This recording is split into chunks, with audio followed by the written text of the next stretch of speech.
Bonjour, c'est Ursule encore. Soyez bénis. Donc voilà, je viens sonner la trompette aujourd'hui encore. On est le 16 septembre 2018. Alors, je sonne la trompette et puis je nous encourage à mettre notre vie en règle parce que notre Seigneur Jésus-Christ arrive bientôt. Au fait, on est bombardé par-ci, par-là, par toutes sortes d'informations attirantes, la séduction. Mais Jésus veut qu'on sorte de cette façon de vivre-là et qu'on sorte d'être enrobé par tout ce semblant de beauté ou bien de quoi, en tout cas tout ce que ces industries-là imaginent ou bien font croire à l'humain, parce que ça fait partie du domaine de la séduction et puis ça nous éloigne du Seigneur Jésus. Alors vraiment, que le Seigneur nous donne de considérer tout ce qu'il est en train de nous dire. Donc voilà, alors aujourd'hui je viens parler de la sorcellerie comme dernier recours de Satan. Alors donc c'est ça, et voilà, pourquoi c'est le dernier recours de Satan, c'est parce que il fait tout pour infecter la race humaine. Parce que nous sommes une race pure, nous avons en nous le sang de Jésus-Christ. Jésus-Christ est mort sur la croix. Alors, il est venu donc effacer les actes, les ordonnances qui nous condamnaient depuis ce qui s'est passé au Jardin d'Éden. Donc, il a tout effacé. Une fois que tu as Jésus-Christ dans ta vie, alors tout en toi devient saint. Alors, c'est à toi maintenant de t'asseoir, de voir les liens qu'il y a dans la de génération, dans ton comportement, ces choses-là qui peuvent te faire tomber et te mettre à briser et à te détourner de cette façon de vivre-là. Alors, si tu marches comme ça, tu vas carrément t'éloigner. Et puis tu n'auras plus rien à voir avec le monde des ténèbres et tout ça. Alors, Satan, il est très conscient de ça. Il sait que toi et moi avons en nous le sang pur de Jésus-Christ. Parce qu'il nous a lavés, il nous a purifiés. Et même les gens en tout cas, qui s'occupent du binôme et tout ça, humain et tout, les choses d'ADN, toute cette chaîne-là, ils disent qu'en fait, le sang humain, peu importe si tu es blanc, noir, rouge, jaune, peu importe la race, alors on peut donner le sang d'un blanc à un noir et vice-versa, d'un chinois à un latino, etc. Tout simplement parce que ça fait partie de ce que Dieu nous a donné comme cadeau. Et ce sang-là, comment il le donne? C'est-à-dire que quand il y a une situation d'un accident ou une situation de besoin, on regarde, on s'assure que ton sang est pur et on le donne à quelqu'un d'autre. Mais si on voit que le sang est infecté par toutes sortes de maladies, bon voilà, on le donne pas, on le transfuse pas à quelqu'un. Et tout ça pour dire que notre sang, le sang, ce sang-là que Jésus-Christ nous a donné, qu'il nous a acquis, vraiment, c'est quelque chose de pur. Et même, avant de s'en aller, il nous a donné la Sainte Seine. Alors le pain comme le corps de Jésus-Christ, le fruit de la vigne comme le sang de Jésus, afin vraiment que on puisse garder cette communion-là, cette intimité-là avec notre Seigneur. Et Satan est très très conscient de cela. Il est conscient que Jésus-Christ, à la fin, sera toujours vainqueur. Il est conscient qu'il a été déchu de cet endroit-là, il le sait. Il sait comment cet endroit-là a été. Il languit à retourner à cet endroit, mais il sait qu'il ne peut pas.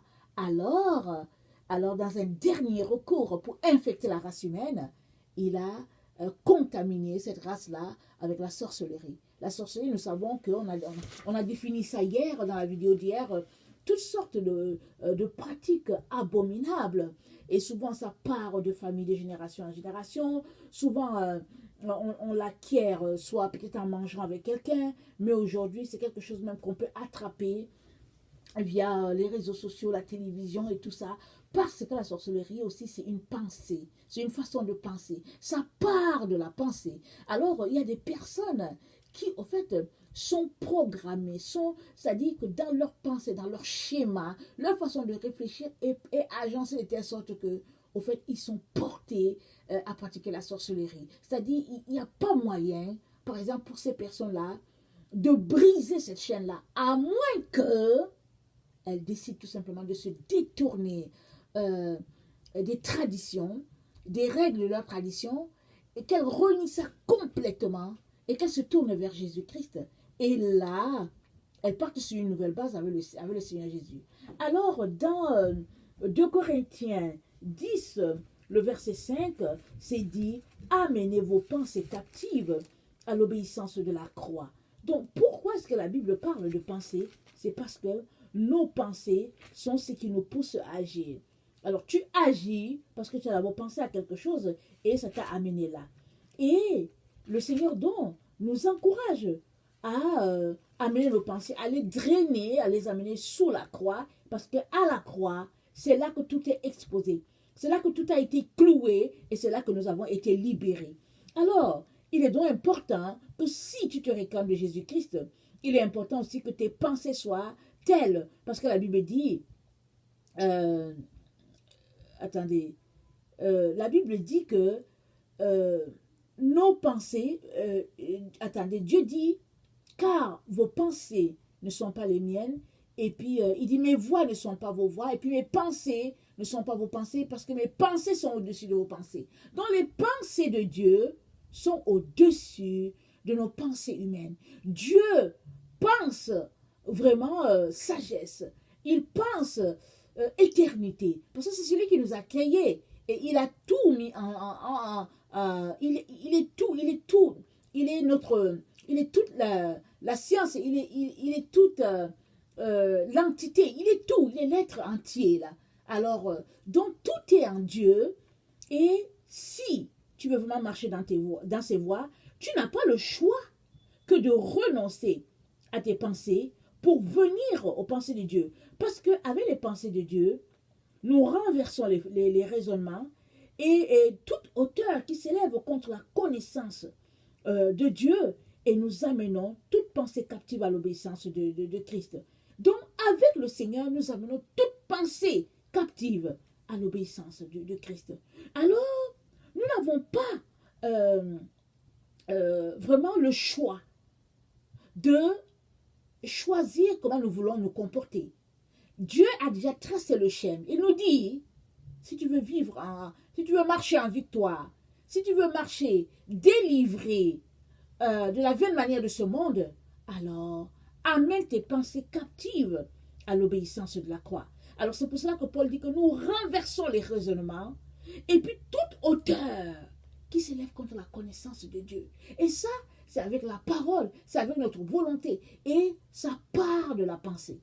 Parce que si tes pensées sont selon le monde, selon les valeurs du monde, selon les pratiques de ce monde, tu vas te retrouver à pratiquer la sorcellerie. Or, la sorcellerie, c'est quelque chose de démoniaque, c'est quelque chose d'abominable, c'est quelque chose qui va à l'encontre de ce que Dieu veut. Alors, Satan, il sait très bien ça. Alors, notre monde doit être divisé en toutes sortes de confréries. Alors, nous avons les Lions Club, nous avons les francs-maçons, les Rotary Club, nous avons la Rose-Croix, les Maïkari, association par-ci, association par-là, club des optimistes. C'est-à-dire, on n'arrête pas de citer. C'est-à-dire que peu importe l'endroit où tu es, si tu es dans un continent, tu vas entendre toutes sortes de confréries. Si tu es en Amérique du Nord, si tu es en Europe, tu vas entendre toutes sortes de choses. Et tout ça, ça a été scindé comme ça par l'ennemi pour nous faire croire que, ok, celui-là, c'est le bon. Ce n'est pas la rose quoi qui est là, celui-ci c'est le bon. Et quand tu entres là-bas dedans, tu restes là, tu dis oh Jésus, Jésus. Et à un moment donné, tu te rends compte que ici là, c'est pas Jésus. La base, c'est pas Jésus-Christ, il y a autre chose. Et Satan fait tout ça, il agit vraiment avec subtilité pour nous éloigner du Seigneur. Parce que si ta base, la base sur laquelle tu crois, n'est pas celle de Jésus-Christ, alors sache que c'est en vain que tu viens devant le Seigneur. Parce que le squelette sur lequel Jésus-Christ a bâti l'Église, c'est les 10 commandements. C'est ça le squelette de Dieu. Alors si le squelette sur lequel toi, tu vis ta chrétienté est autre que les 10 commandements, il y a un problème. Tu n'es pas en train de marcher sur les voies de Dieu. Parce que Jésus-Christ a dit quoi? Il a dit, je suis venu non pour abolir, mais je suis venu pour accomplir. Donc Jésus n'a jamais aboli la loi. Alors malheureusement, dans le milieu chrétien, alors à plusieurs niveaux, et puis dans plusieurs dénominations, on laisse de côté l'Ancien Testament. Parce qu'en fait, quand tu te mets à lire l'Ancien Testament, tu te rends compte que Dieu, ce n'est pas le Dieu euh, qui dilue les choses. Alors c'est ça ou c'est pas ça. Dieu est droit. Quand il dit quelque chose, c'est cela. Il ne passe pas par mille chemins pour te faire plaisir. Et ça, tu vois ça dans l'Ancien Testament. Tu regardes, quand tu lis toutes les conséquences qui arrivent à ceux-là qui ne marchent pas sur la parole de Dieu, tu regardes, tu dis oui, en tout cas, Dieu est droit. Il est saint, il est juste. Mais, beaucoup de personnes pensent que, au fait, s'ils ne lisent pas l'Ancien Testament, ça ne va pas leur arriver. Parce qu'on est sous la grâce. Détrompe-toi, mon frère, ma soeur, toi qui m'écoutes. C'est que, si tu ne fais pas ce qui est dit, toujours est-il que tu te retrouveras devant Dieu un jour et tu répondras. Et Dieu prendra la Bible parce qu'il va te juger en fonction. Jésus-Christ a dit quoi? Il dit, c'est pas moi, c'est la parole qui va te juger. Donc la parole de Dieu est là. Celle-là que tu confesses, celle-là que tu dis confesser, elle est là et c'est elle qui répondra de tes actes ou pas. Alors il est donc très très important que tu t'arrêtes et que tu t'assures que tes pensées sont les pensées de Jésus. Sinon, renverse ces forteresses-là. Renverse toutes ces barrières-là qui t'empêchent d'atteindre le Seigneur Jésus-Christ. Tourne-toi vers le Seigneur. C'est-à-dire que comme ça que tu obtiendras ta liberté. Parce que la Bible dit quoi? C'est pour la liberté que Christ nous a affranchis. Il ne nous a pas affranchis pour qu'on soit encore esclave d'une confrérie, pour qu'on soit esclave d'une certaine secte, alors d'une certaine supercherie. Alors il nous a affranchis pour que nous soyons libres. Alors soyons réellement libres.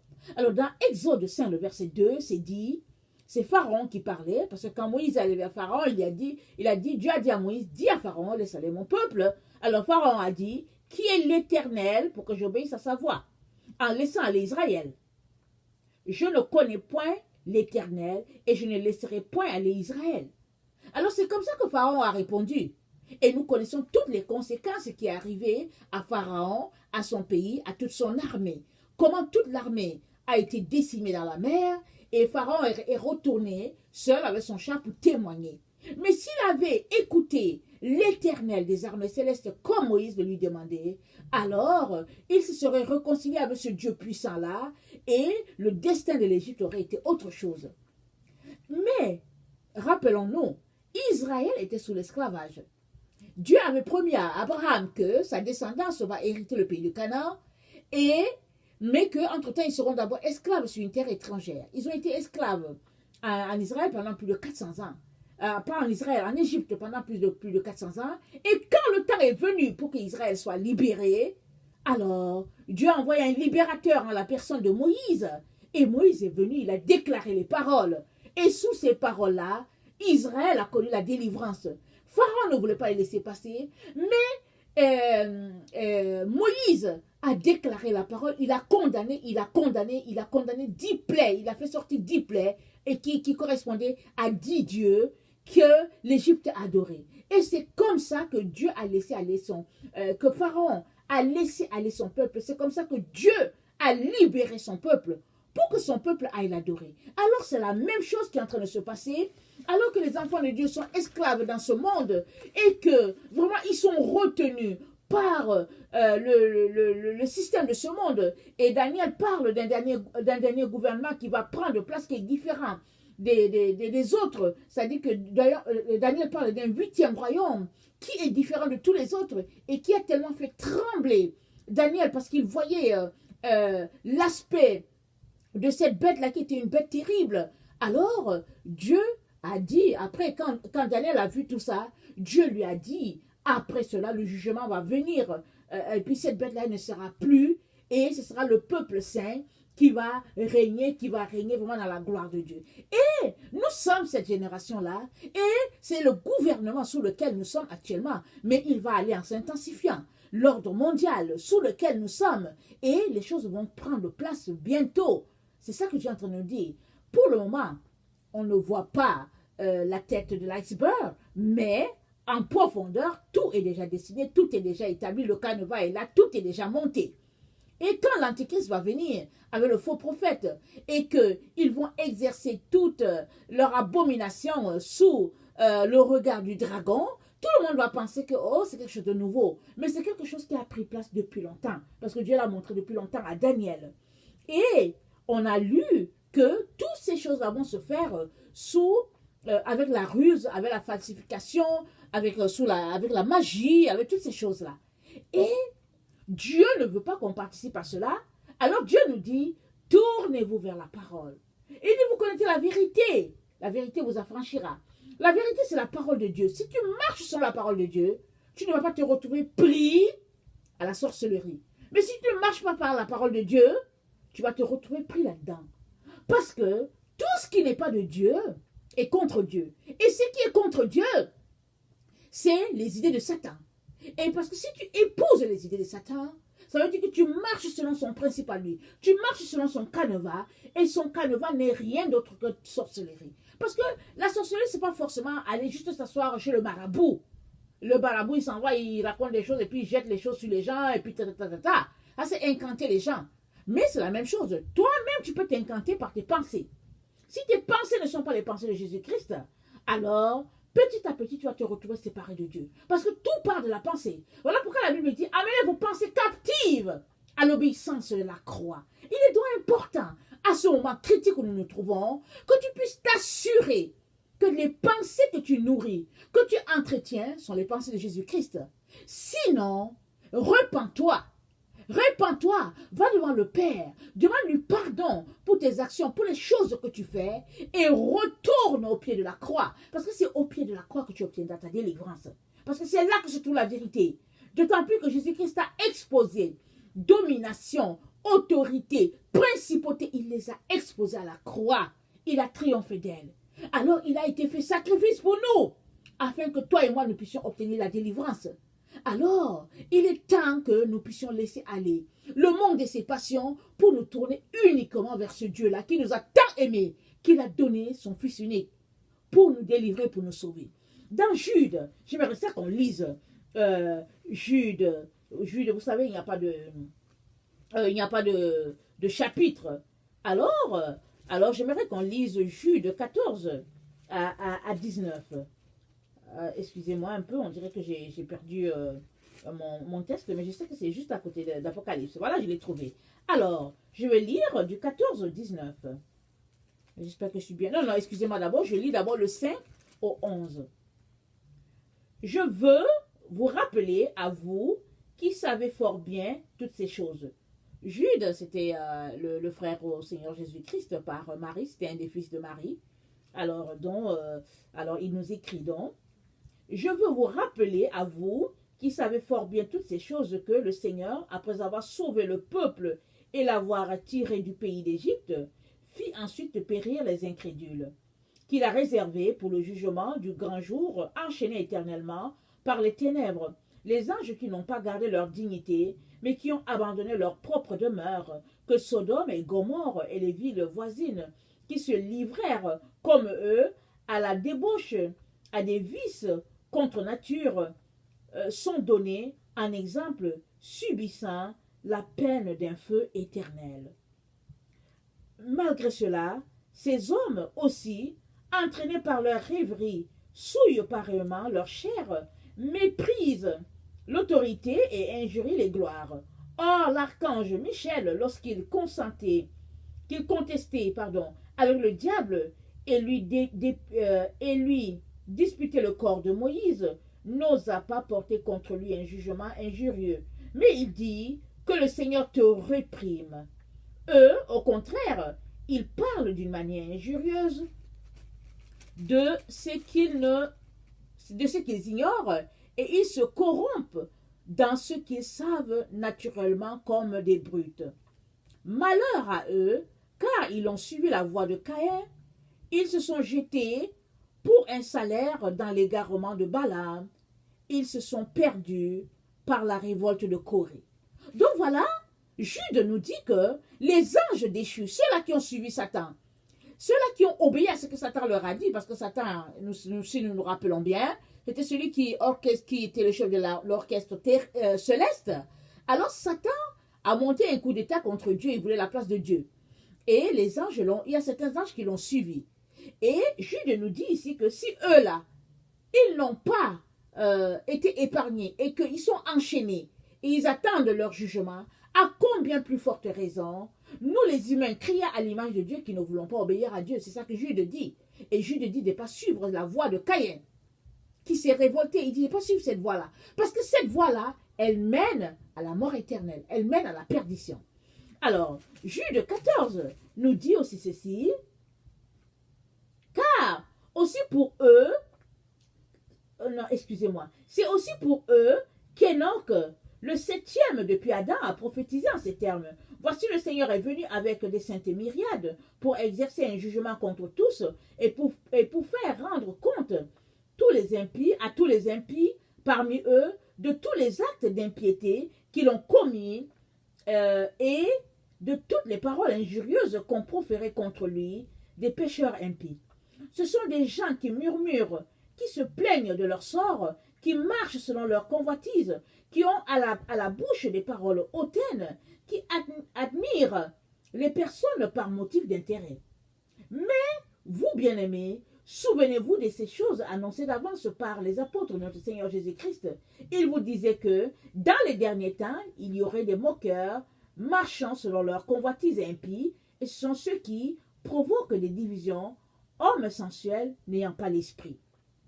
N'ayant pas l'esprit, ces gens-là qui provoquent des divisions, ils n'ont pas l'esprit. Jude nous dit, il est important d'avoir l'esprit.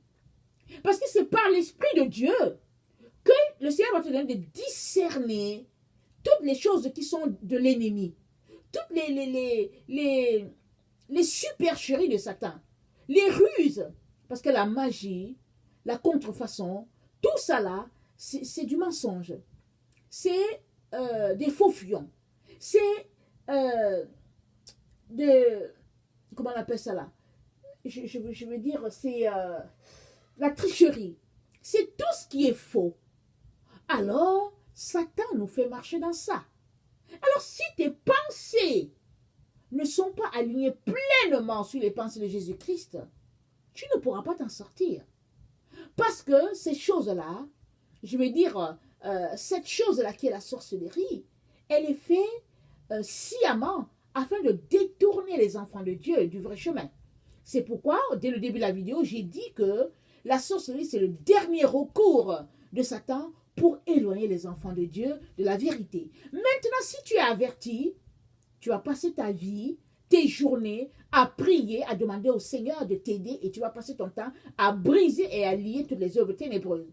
Mais si tu es ce chrétien-là qui dit seulement que celui qui est en moi est plus fort que celui qui est dehors et tu continues de mener ta vie, tu es assis devant la télévision, tu zappes, tu es assis devant Internet, tu zappes, tu es là où il y a les politiques, partout, toutes ces choses-là, tu seras incanté correctement. Parce que à travers ces médias-là, il y a beaucoup de choses démoniaques qui se passent. Beaucoup. Il y a beaucoup d'activités démoniaques. Il suffit juste que le Seigneur ouvre tes yeux. Et tu verras que la télévision a été placée là à dessein par Satan pour détourner le peuple de Dieu. Pour détourner les enfants de Dieu. Regardez ce qui se passe autour de nous. Parce que tu ne peux pas aimer la télévision, Internet et toutes ces choses-là, et en même temps entendre Dieu. Ce n'est pas possible. La Bible dit quoi? L'amour du monde, c'est inimitié contre Dieu. Tu ne peux pas faire les deux à la fois, c'est pas possible. C'est deux esprits carrément différents. Et Jude nous encourage à marcher selon l'esprit de Dieu. Ce n'est que comme ça que nous pourrons demeurer dans la présence de Dieu. Parce qu'il dit que voici le Seigneur est venu avec les saintes myriades pour exercer un jugement contre tous et pour faire rendre compte à tous les impies parmi eux de tous les actes d'impiété qu'ils ont commis et de toutes les paroles injurieuses qu'on proférait contre eux, des pécheurs impies. Jésus-Christ arrive. Jésus-Christ arrive. Tout genou fléchira, toute langue confessera que c'est le Seigneur. Mais pendant que toi, tu dis que tu marches selon lui, il est donc important que tu n'embrasses pas la voie de Satan. Il est important que tu fasses attention à ce que tu dis, à là où tu mets tes pieds, avec qui tu marches, avec qui tu manges. Parce que c'est très important. Donc voilà. Alors Apocalypse 17, le verset 11 à 18 nous dit ceci. J'aimerais ça qu'on lise. Je vais aller dans la version du Semeur, parce que tantôt je lisais dans le 8 secondes. Alors, Apocalypse 17, du verset 11 à 18. ça dit ceci. Que je trouve mon passage.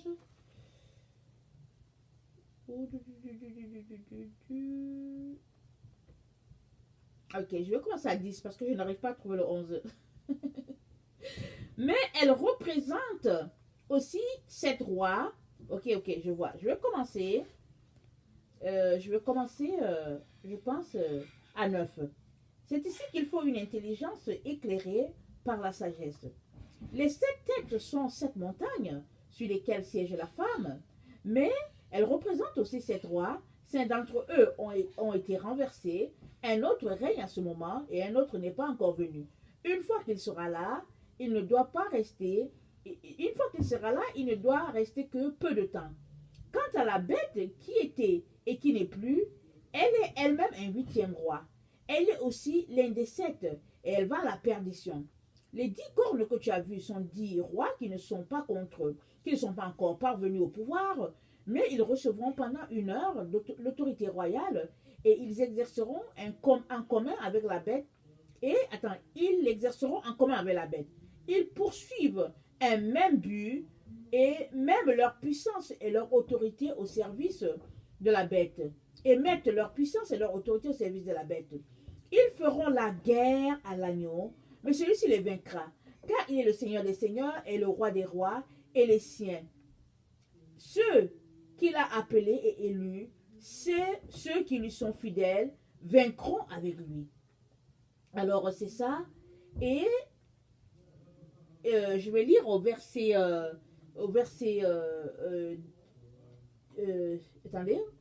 au verset 16. Mais les 10 cornes que tu as vues ainsi que la bête prendront la prostituée en haine et la dépouilleront de tout ce qu'elle a et la laisseront nue. Elles dévoreront ses chairs et la consumeront par le feu. La prostituée ici, c'est en opposition à l'épouse de Christ. Alors cette personne-là qui ne marche pas selon le Seigneur, qui s'est vautré dans le monde, qui a accepté les valeurs du monde et tout ça, la Bible nous dit que le système de la bête va prendre la prostituée en haine et ils vont la dépouiller de tout ce qu'elle a et ils la laisseront nue. Et elles dévoreront ses chairs et la consumeront par le feu. Voilà, il y aura un jugement terrible envers les enfants de Dieu qui ne marchent pas sur la vérité. Et leur chair sera dévorée. Il sera dévoré par quoi? C'est la sorcellerie.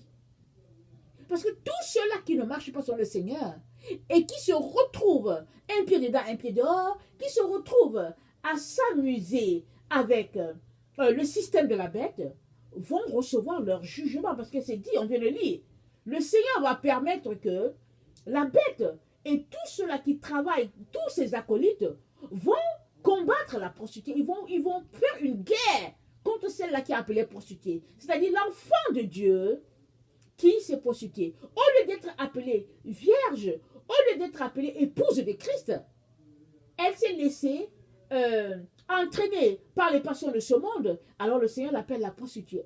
Elle va subir des moments terribles. C'est pourquoi le Seigneur t'invite, toi aujourd'hui, qui écoute, à tout faire pour sortir tes pieds de tout ce dans quoi Jésus-Christ n'est pas. À tout faire pour te dépouiller des œuvres de la chair. Et des orgies, des magies, en tout cas toutes ces choses-là que le Seigneur n'aime pas, il est important que tu t'en débarrasses. Parce que si tu ne le fais pas, et que pour le moment, tu chéris ce que ta chair aime et tout ça et tout, Jésus-Christ le dit, on vient de le lire, le moment vient où cette chair-là sera exposée et elle sera consumée. Il est donc important que tu puisses accepter maintenant le feu de Dieu. Parce que c'est ce que Jean-Baptiste a dit, il dit que celui-là qui vient après moi, je ne suis pas digne de délier ses souliers. Lui, il vous baptisera de feu. Jésus-Christ, il baptise de feu. Alléluia. Il baptise du Saint-Esprit. Alors, quand tu as le baptême du feu, du Saint-Esprit, alors il expose toute ta saleté, toute la noirceur qui est en toi. Il vient, il consume cela. Et par le puissant nom de Jésus, il n'y a rien de souillé qui ne puisse rester en toi. Ça peut être un travail qui va se faire pendant un certain temps, bien sûr, parce que bon, souvent on traîne des choses, mais il faut laisser le Seigneur faire le travail jusqu'au bout. Parce que si tu laisses le Seigneur faire le travail pendant un certain temps et à partir d'un moment tu renonces, alors qu'est-ce que la Luc nous dit? Il y a un passage dans Luc qui dit que quand les esprits mauvais sortent, ils s'en vont errer et quand ils ne trouvent pas d'endroit où rester, ils reviennent, ils voient si leur maison a été habitée ou pas. Et s'ils trouvent que la maison est vide, alors ils prennent cet esprit plus méchant que le premier qui était là et il s'installe et la condition de cette personne est pire. C'est ça qui est dit dans Luc. Alors ce passage-là nous dit que quand on est éclairé par la parole de Dieu, il est important qu'on puisse remplir son être du Saint-Esprit. Il est important qu'on vive le baptême du Saint-Esprit. Il est important qu'on fasse tout pour qu'on puisse être baptisé de feu. Parce que c'est comme ça qu'on va voir les œuvres de la chair et on va refuser de participer aux choses de l'ennemi. Alors, dans Apocalypse 9, le verset 20, pardon, excusez-moi, c'est dit ceci, excusez-moi, je vais lire Apocalypse 9, le verset 20. Alors, on va espérer qu'on va trouver le passage. Les autres hommes qui ne furent pas tués par ces fléaux ne se repentirent pas des œuvres de leurs mains. Ils ne cessèrent pas d'adorer les démons et les idoles d'or, d'argent, d'airain, de pierre et de bois, qui ne peuvent ni voir, ni entendre, ni marcher, et ils ne se repentirent pas de leur meurtre, ni de leur enchantement, ni de leur débauche, ni de leur vol. Donc voilà, les gens qui adorent, les gens qui ont un lien avec la sorcellerie et tout ça là, ils font les incantations. On parle d'enchantement, alors, et puis ils adorent les démons. C'est ça qui est dit. Parce que quand tu pratiques de l'enchantement, tu adores les démons.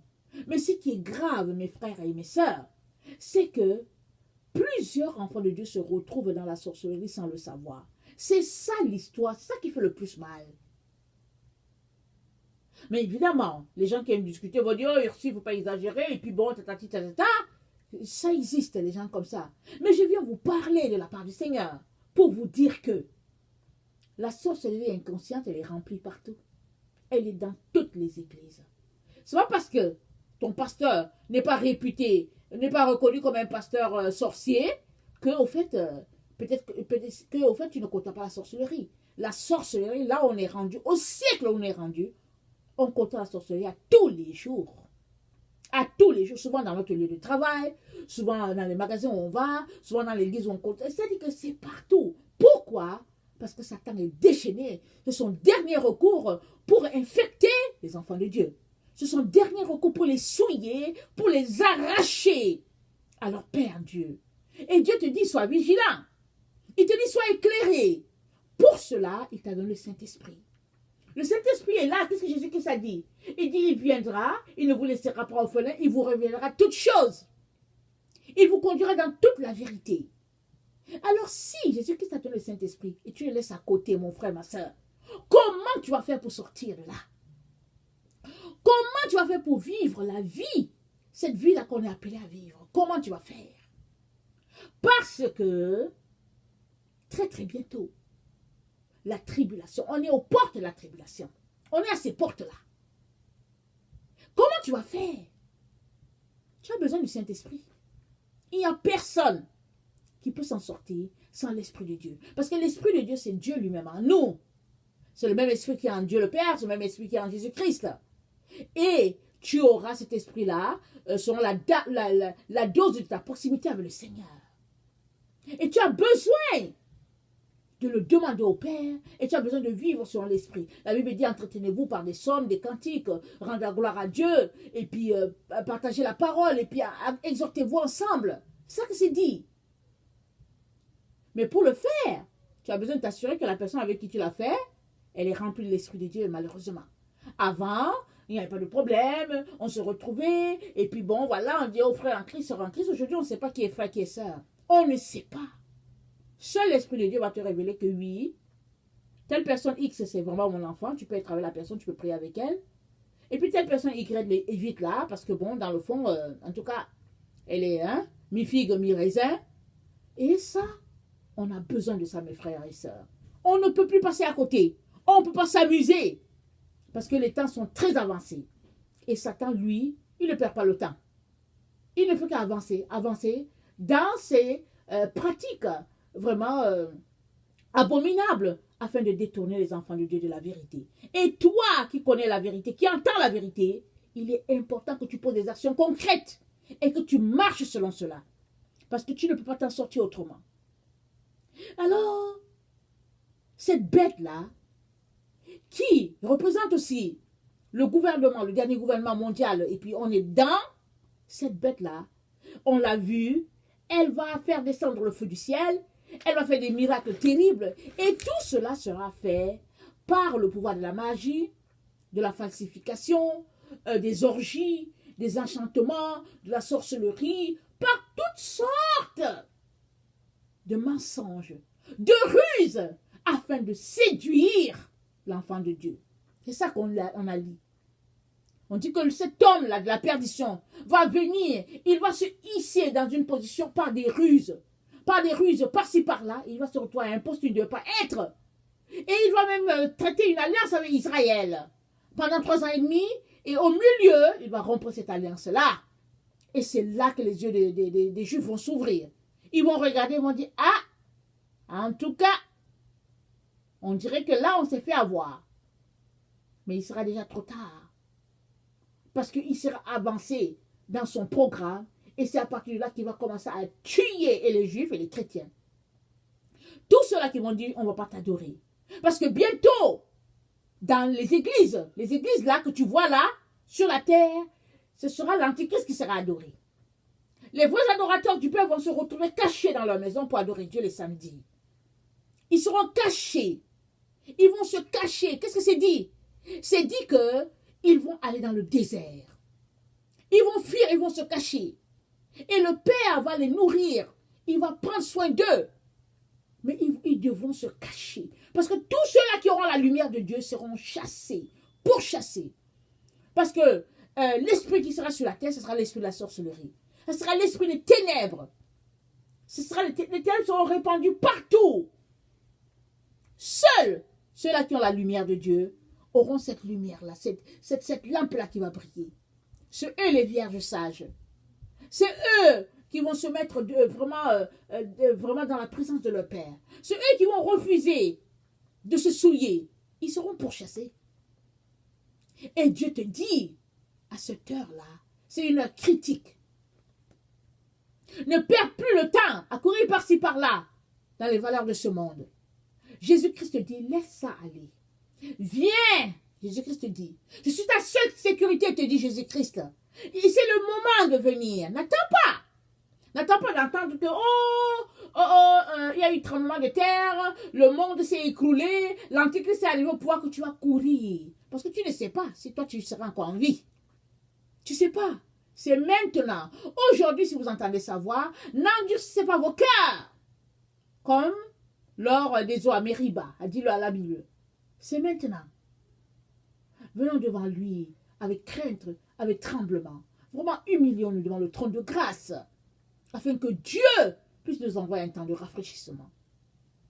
Alors, je viens vraiment nous encourager, nous dire, la sorcellerie, elle est partout autour de nous. Si Dieu n'ouvre pas tes yeux, tu ne verras pas. Mais quand il ouvre, et que tu vois, tu dis, oh Jésus, c'est grave. Alors pour que tu ne sois pas scandalisé, Jésus-Christ te dit, viens à moi. Viens à Jésus. Donne-lui tout. Laisse-toi aller. Moi, je ne sais même pas pourquoi tu continues de garder les choses sur toi. Parce que bientôt, tout cela, ça ne sera que perte. Perte totale. Jésus-Christ arrive. Où est-ce que tu vas aller avec toutes ces choses-là? Ça ne va pas au ciel. C'est les choses de ce monde. Rien ne traverse la voûte céleste. Toutes ces choses-là auxquelles tu es attaché vont rester ici. Alors commence à t'en dépouiller maintenant. Laisse-les aller maintenant. C'est fini. Ce monde-là que tu vois, regarde-le encore. Il est déjà fini. Il est fini. C'est question de temps. Il est fini ce monde-là. Alors le Seigneur nous interpelle à nous tourner vers la vérité. Et cette vérité-là, c'est Jésus-Christ. Il n'y a pas un autre chemin. Il n'y a pas une autre vérité. Il n'y a pas une autre réalité. c'est Jésus. Lui et lui seul. Il est temps, plus que jamais. Mon frère, ma soeur, il est temps. Il est temps que tu laisses aller et que tu tournes vers Jésus-Christ. Si toi, tu ne connais pas le Seigneur, je viens te dire que Jésus-Christ n'est pas mort seulement pour les chrétiens. Il est mort pour l'humanité entière, pour les musulmans, pour les bouddhistes, pour les sikhs, pour toutes les religions de la terre. Jésus-Christ est mort pour toute l'humanité. Si tu veux te sauver, si tu veux vivre la vie du paradis, alors laisse aller toutes ces religions-là, tourne-toi vers Dieu. Le créateur des cieux et de la terre, c'est lui le Père de Jésus-Christ. Alors si tu acceptes Jésus-Christ dans ta vie, tu verras Dieu le Père. Si tu rejettes Jésus-Christ, alors il n'y a pas de salut pour toi. Parce que le salut, il a été donné à Jésus-Christ. Il n'y a pas de salut en aucun autre, si ce n'est en Jésus-Christ, le Fils de Dieu. Alors, ça fait mal peut-être, toi qui m'entends, mais ce n'est que la pure vérité. Il est important que tu connaisses cette vérité-là et que tu choisisses de vivre selon cette vérité-là, parce que c'est comme ça que tu seras affranchi et tu connaîtras la liberté, la délivrance totale de ce monde. Parce que bientôt, le royaume de Dieu sera établi sur la terre. Le millénium est sur le point on le voit déjà. Bientôt, c'est le millénium. Mais toi, que fais-tu? Tu cours encore après les choses de ce monde? C'est fini. C'est fini, c'est question de temps. C'est fini ce monde. Si tu m'entends, alors pars avec cette vérité-là. C'est que ce monde-ci est fini. Si tu t'accroches à ça, si tu t'accroches à cette parole-là, et que tu acceptes que ce monde-là est fini, alors tu iras vers Jésus-Christ, il te montrera comment toucher à son monde à lui. Ce monde-là, qui est fait de lumière, de paix totale, de la gloire divine. Alors c'est ce monde-là que Jésus-Christ est venu nous donner. Il est venu te le donner à toi et à moi. Alors je viens vraiment nous encourager à accepter cela et à nous tourner vers la vérité, parce que c'est elle seule qui va faire de nous les fils de Dieu. Soyez bénis. Vraiment, je veux prier que Dieu vous touche profondément et qu'il change vos ténèbres en lumière. Qu'il change votre détresse en joie, en liberté, et que vous puissiez vraiment goûter à Jésus-Christ. Soyez bénis. Je vous aime beaucoup et Dieu davantage. Merci.